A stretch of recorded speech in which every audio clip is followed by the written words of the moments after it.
Dans la paracha de Azinu, dans le chapitre 32, Pasuk 4, il est dit la chose suivante. Atzur, Tamim Parlo. Atzur, c'est la roche, mais là il s'agit de Dieu, qu'il a une attitude, c'est-à-dire qu'il est intègre dans sa manière d'agir.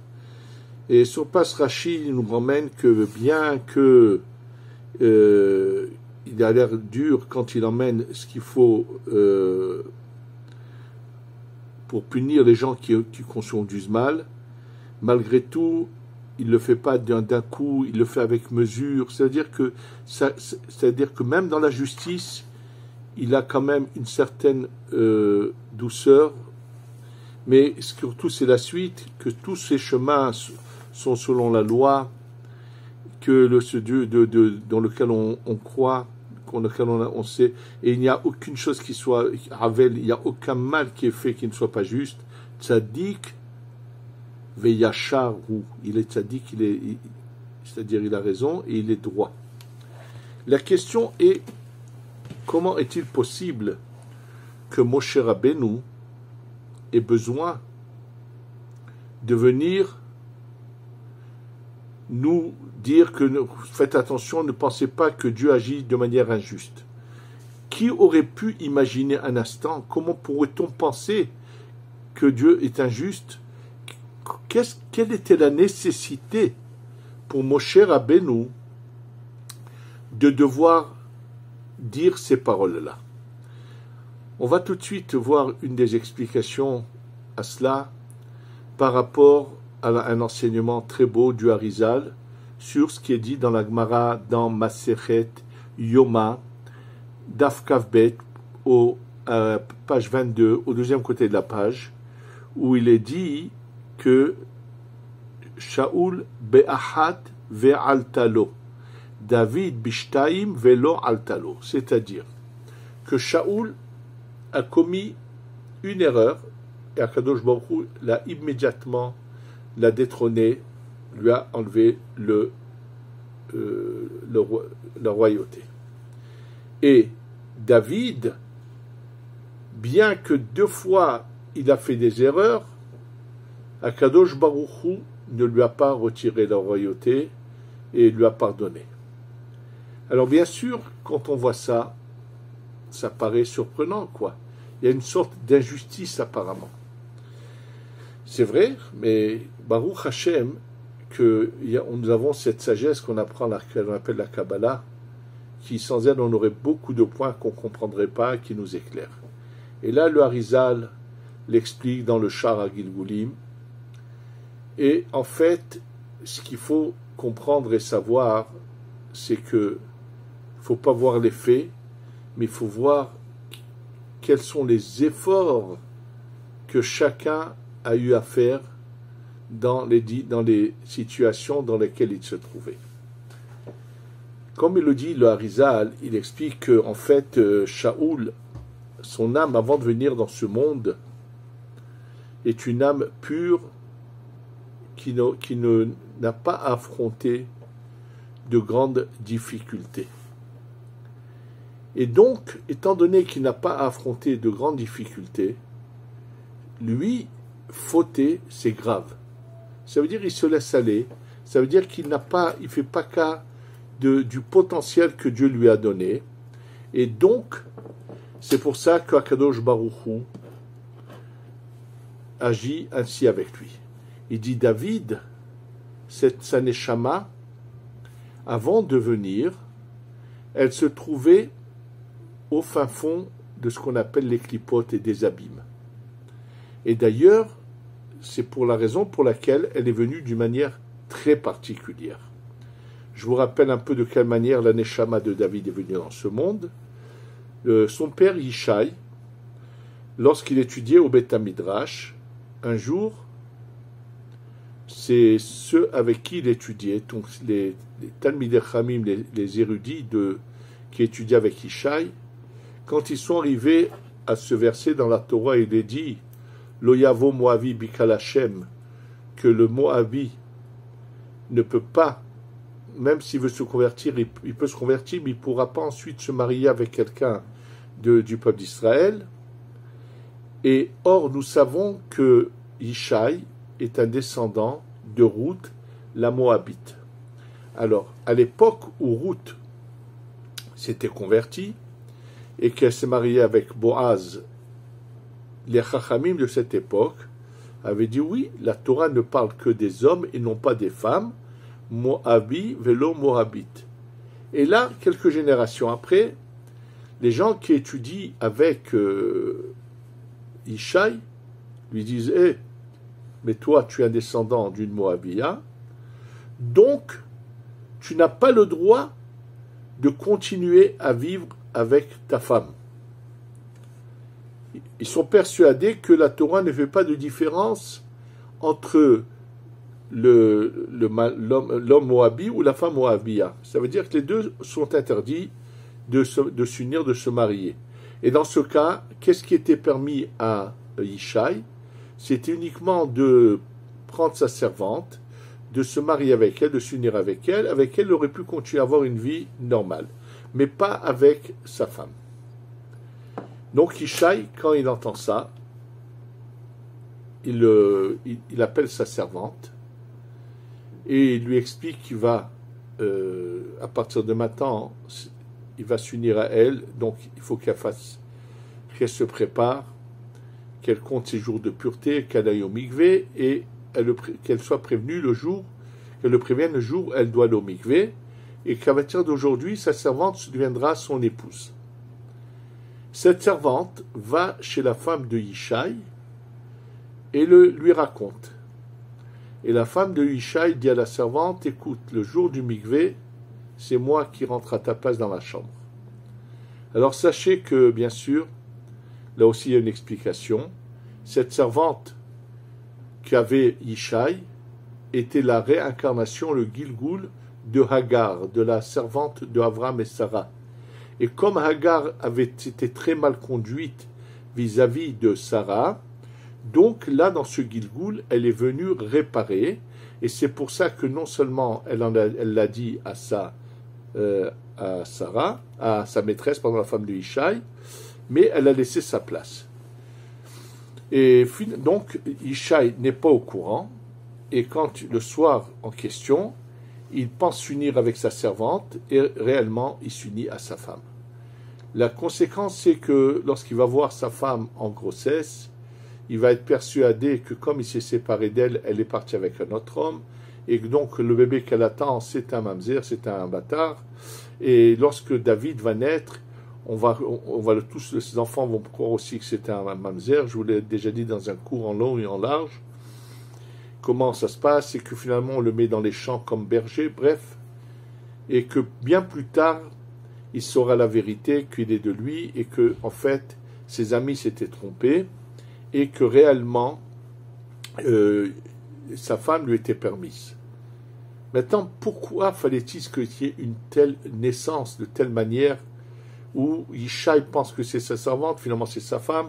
D'ailleurs, le roi David va le dire dans les Télim, en parlant et en disant « Ubhet yehematni imi » par la faute que ma mère a faite qui m'a provoqué des problèmes, puisque ça s'appelle Ben Temura, un homme qui, à l'époque où il y avait deux épouses, un homme qui pense être avec une des épouses et qu'il est avec l'autre, l'enfant qui va naître s'appelle Ben Temura, il a un défaut, il a quelque chose qui n'est pas bon. Donc le roi David va en parler. Dans son cas, lui précis, le défaut n'est pas très fort parce que, étant donné que Yishai pensait uniquement pour la mitzvah, était tellement saint, donc ça n'a pas eu un impact sérieux. Mais la question est, pourquoi le roi David avait-il besoin de venir de cette manière-là? Pourquoi il ne pouvait pas y avoir tout simplement une union normale où Yishai s'unit à sa femme et fait venir David? Et en réalité, c'est le cas également de Avram. Il y a plusieurs cas de Neshamot, d'âmes qui viennent de manière très compliquée, comme l'explique le Harizal. C'est parce que ces Neshamot sont emprisonnés dans le fin fond des clipotes, et que c'est la seule manière de les faire venir dans ce monde est de faire croire aux clipotes qu'elles viennent d'une manière qui n'est pas bonne, et donc elles vont fauter toute leur vie, et après, quand cette personne repartira, elle sera encore mieux emprisonnée chez les forces du mal. En fait, David est une neshama qui va devoir se battre à chaque moment de la vie pour servir Hachem. Des clipotes vont se déchaîner contre lui, son âme était prisonnière de ces forces-là. Pourquoi il y a des Neshamot qui sont prisonnières des forces du mal avant de venir? C'est par rapport à ce qu'on a dit dans un cours antérieur sur le monde du Tohu. En fait, dans des cours antérieurs, j'ai expliqué que nous avons tous passé déjà des épreuves dans cette période qu'on appelle le Olam Tohu, c'est-à-dire du 17 Elul au 24 Elul. C'est pas des jours, c'est une période qui est au-dessus du temps. C'est juste pour se faire une image. Et en fait, il y a eu des Neshamot qui se sont retrouvés là-bas prisonnières des forces du mal. Bien sûr, on ne connaît pas la vie de chacun, qu'est-ce qui s'est passé, pourquoi, mais comment ces Neshamot, finalement, qui sont de grandes Neshamot, comment Hachem, Dieu, les aide à sortir de ce mal. Et donc, en fait, David va avoir une vie de combat constant. Donc, par rapport à l'effort qu'il fait, comment peut-on lui reprocher ces deux erreurs? Quelqu'un comme lui, il aurait pu faire bien plus d'erreurs que cela. Et au contraire, il va tout faire pour qu'en une vie, tout réparer. Donc, c'est un exemple où on voit qu'apparemment, si on ne connaît pas ce caché côté des choses, on a l'impression qu'on a privilégié David par rapport à Shaoul. Or, c'est faux. Donc, vient Moshe Rabbeinu nous dire, sache, ne te compare à personne. Tu ne sais pas quelle est l'épreuve qu'a eue cette personne, que même si qu'il y en a que c'est un combat très dur et qu'ils arrivent à le surmonter, c'est grandiose, alors qu'il y en a qui se laissent délibérément aller dans le mauvais chemin. Et pour mieux le comprendre cela, je vais vous raconter un témoignage que j'ai entendu sur une personne, mais que je ne connais pas, donc je n'ai pas son nom, mais c'était l'ami de celui qui me l'a raconté. Ce monsieur-là, il a eu dans sa vie 2 filles. Et bien sûr, il était marié, mais je vais vous dire après le départ des choses pour que la fin soit comprise.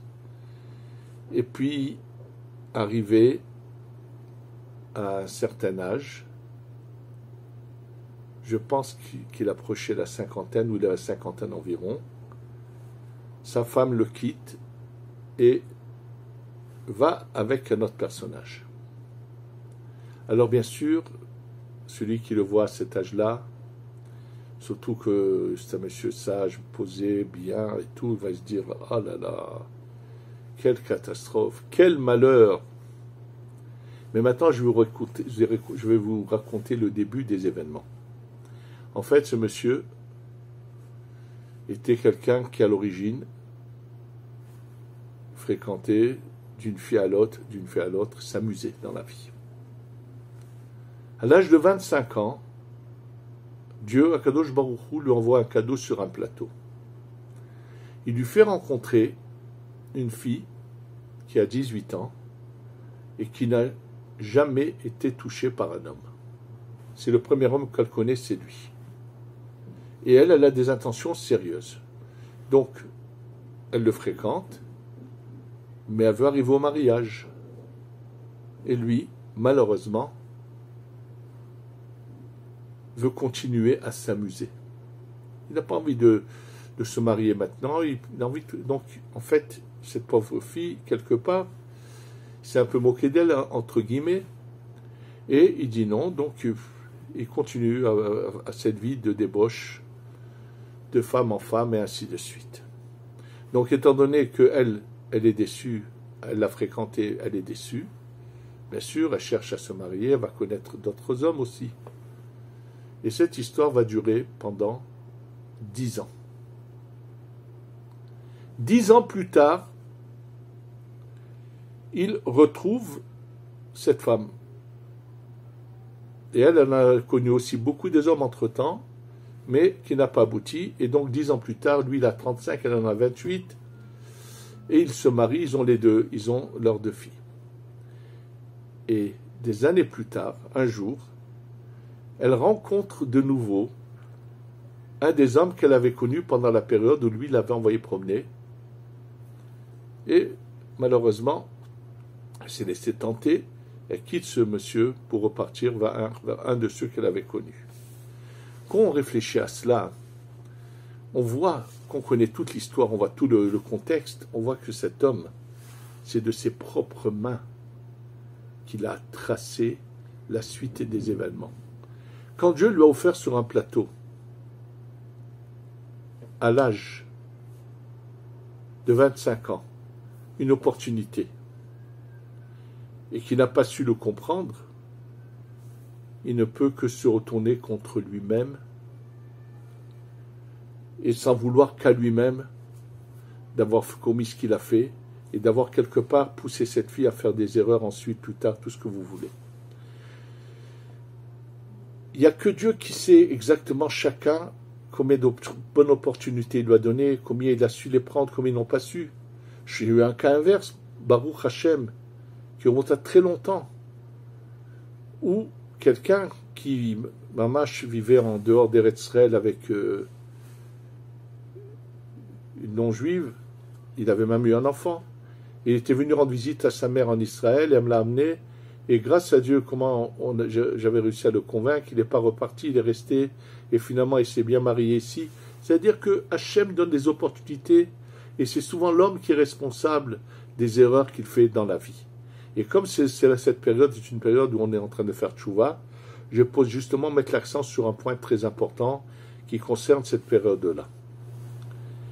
Il faut savoir que même lorsque Hachem veut nous pardonner, mais quand les gens sont concernés par notre conduite, si on ne règle pas nos comptes avec ces gens-là, Dieu ne peut pas nous pardonner. Et je vais vous donner un exemple qui est ramené dans le livre du Kaf HaChaim, où il dit lorsqu'un homme a eu une relation avec une femme mariée et qu'à cause de lui, elle a dû divorcer de son mari, tout le temps qu'il ne demandera pas pardon au mari, même s'il veut faire tchouva sur cette grave faute d'avoir commis de l'adultère, tout le temps qu'il n'aura pas demandé pardon au mari, Hachem ne peut pas lui pardonner. Et ça me rappelle qu'une fois, comment les choses se sont présentées à moi, qu'un jour, je devais prendre l'avion pour aller en France, et j'étais fatigué, et je me suis endormi, et quand je me réveille, je vois que c'est l'heure déjà du départ, et qu'apparemment, à savoir si j'ai pas raté mon vol. Je cours vers l'embarquement, et on m'attend, je suis le dernier, et quand je viens pour rentrer, on me dit, écoute, pendant que tu étais absent, on t'a changé de place, ça ne convenait pas, et bref, on m'assoit quelque part d'autre. Il n'y avait pas de hasard. La personne qui était à côté de moi se présente et me dit, Rav Cohen, je me suis tel et tel, et il me rappelle un fait, qu'en fait, lui, faisait partie d'une histoire que je connaissais, où, malheureusement, il avait fréquenté une femme mariée, ce qui avait provoqué le divorce de cette femme. Bien sûr, après, elle lui a interdit à lui aussi. Et en discutant, je lui dis, vous savez qu'il a eu du regret, il a fait teshuva. Je lui dis, vous savez que vous devez demander pardon au mari de... Parce qu'entre-temps, cet homme-là qui avait été trompé par sa femme, qui avait divorcé de cette femme, s'était remarié. Je lui ai dit, oui, mais vous devez quand même lui demander pardon. Et c'est ce qu'il a fait. Il m'a fait savoir que Baruch Hashem, il avait demandé la mehila à ce monsieur qui lui avait pardonné. Alors, il faut savoir qu'on doit faire très très attention de ne jamais causer de souffrance à qui que ce soit, parce que même si on fait notre teshuva ne serait une teshuva que lorsqu'on aura réussi à obtenir le pardon, l'excuse de ceux à qui on a fait des souffrances. Sinon, que Dieu préserve, si ces personnes réclament justice devant Dieu, ça peut provoquer des problèmes. Dieu est bon et droit et doux, mais on ne comprend pas toujours sa manière d'agir. Et là, Moshe vient nous dire, sache que Dieu calcule les choses avec beaucoup de droiture, de douceur. Il va vers toi au maximum. Tu n'as jamais à reprocher quoi que ce soit. Ne pense pas un instant qu'il y en a qui sont plus favorisés que toi. C'est faux. Tout dépend de toi, comment tu te conduis. Dans cette période où nous lisons cette paracha de Haazinu, qui est souvent ou avant Kippour ou juste après Kippour, de toute façon le jugement continue jusqu'au Sha'ana Rabbah. C'est le moment de se remettre en question, de réfléchir, de voir toutes les erreurs qu'on a pu commettre dans la vie. Surtout qu'il y en a qui, par exemple, pensent que s'ils donnent de la tzedaka, ça leur permettrait de faire des magouilles, de voler, et ainsi de suite, et de faire des fois, de tromper des gens. Et un beau jour, quand ça leur tombe sur la tête, les coups leur tombent sur la tête, ils comprennent pas. Mais ils ne se rappellent pas combien ils ont trompé de gens, qu'ils ont roulé, combien ils ont volé. Et tout ça, ils peuvent aller à la synagogue, ils peuvent faire ce qu'ils veulent. S'ils ne réparent pas leurs erreurs de leur passé, rien n'est pardonné. Alors réfléchissons. Essayons de réfléchir si on n'a pas fait de mal à qui que ce soit, de savoir baisser la tête, de demander pardon. Qu'Hachem nous accorde une bonne année à tous et qu'on ait enfin la Goula Shlema. Amen ve Amen.